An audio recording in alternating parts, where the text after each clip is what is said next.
Avec l'association Agri-Sud, nous sommes au Cambodge, à 2 heures du temple d'Angkor de Siem Reap, à peu près 2 heures de voiture, du côté de Sisophone. Ça s'appelle Sisophone. Et là, vous voyez une très très belle réussite de maraîchage, de culture. Et vous allez voir bientôt les participants, les gens du village qui travaillent tous les jours, qui ont travaillé depuis quelques années et qui ont vraiment réussi ce projet d'Agri-Sud. Lui, c'est un très très beau mâle qui, à mon avis, doit avoir pas mal de copines. Voici les gens du village qui viennent.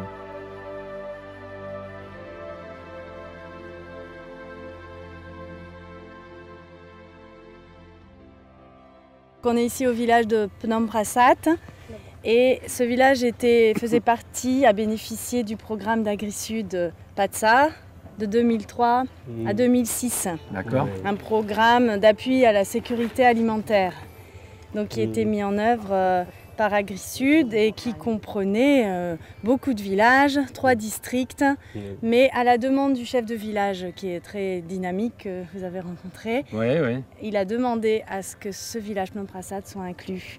Donc avec Agri-Sud, les agriculteurs, 30 agriculteurs de Phnom Prasat ont reçu des formations sur le maraîchage, spécifiquement, pour développer le maraîchage. Ils en faisaient déjà un peu. Alors, c'est ce que j'allais dire, ils en faisaient déjà un petit peu. Qu'est-ce qu'ils faisaient comme légumes, par exemple? Par exemple, ils faisaient déjà de la salade, du liseron d'eau, quelques légumes traditionnels qui sont cultivés depuis toujours ici, au Cambodge.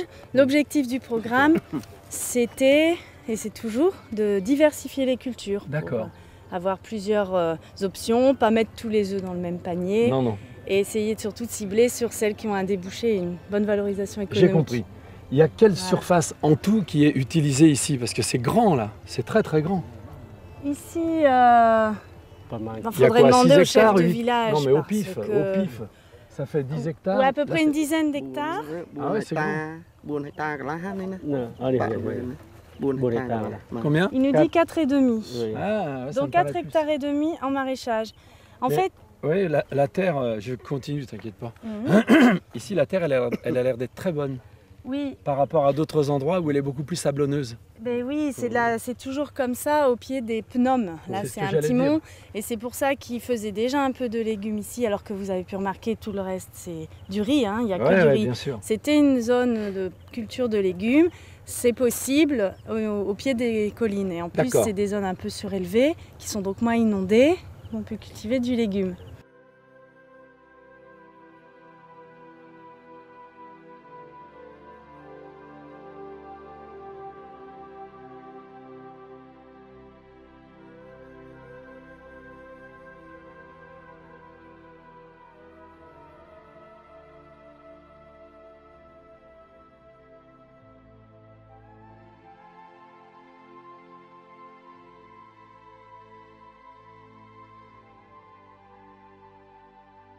Suite à ça, le programme d'Agri-Sud étant terminé, bon, vous connaissez l'ONG Agricam qui prend un peu le relais d'Agri-Sud.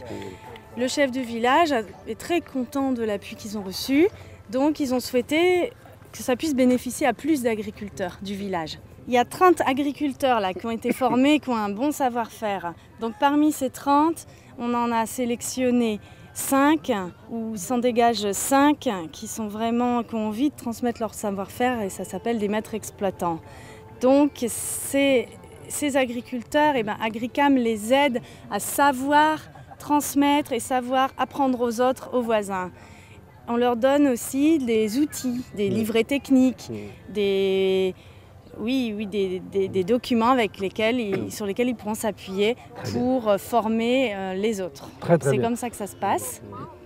Il y a aussi le technicien d'Agricam qui est là. Qui est présent. C'est mieux s'il s'approche parce qu'on n'arrive pas à les faire tenir tous dans la boîte. Il est ici tous les jours pour donner des conseils techniques aux agriculteurs.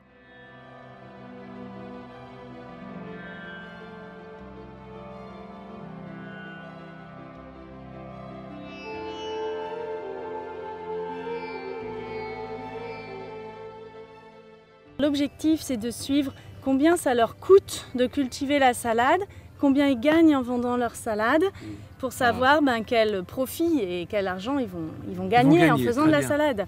Donc déjà, ça permet de connaître ça.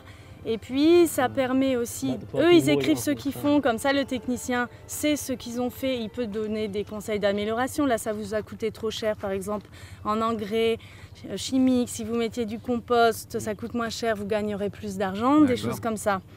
Et ça permet aussi de pouvoir, nous, avoir Agricam, avoir des informations. On sait qu'en faisant de la salade, ils arrivent à gagner beaucoup plus. Donc après, on va par exemple conseiller les autres agriculteurs de faire de la salade.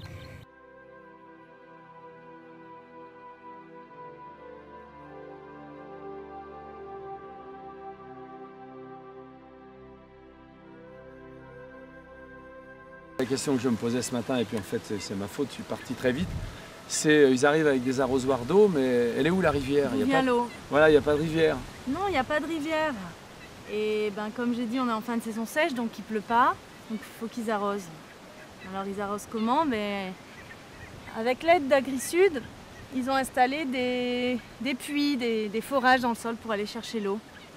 Mais comme le système d'arrosage traditionnel, c'est l'arrosoir, et ils ont l'habitude, ils restent avec l'arrosoir, donc l'astuce c'est qu'on remplit des mares. Ils ont creusé des mares qui sont remplis à l'aide des motopompes d'eau vient des puits, ils remplissent les mares et ensuite ils viennent remplir leur arrosoir à la mare. La mare, elle fait quelle profondeur? La mare, elle fait 5-6 mètres de profondeur. Ah d'accord, 5-6 mètres de profondeur. Par exemple, si on voulait aider AgriSud, je sais pas, aider ces gens-là aussi, et surtout ces gens-là peut-être quand même, par l'intermédiaire d'AgriSud, combien ça coûte pour faire une mare? Une mare comme ça coûte... Bon, celle-là, elle est petite, hein. Ça va être 50-60 $. Avec 60 $, on achète quoi? On paie quoi? On paie la pelleteuse qui vient creuser le trou. Une mare, c'est juste un trou, mais comme il faut une grosse machine, ça coûte cher. Donc c'est pas eux qui vont la creuser à la main? Non. D'accord.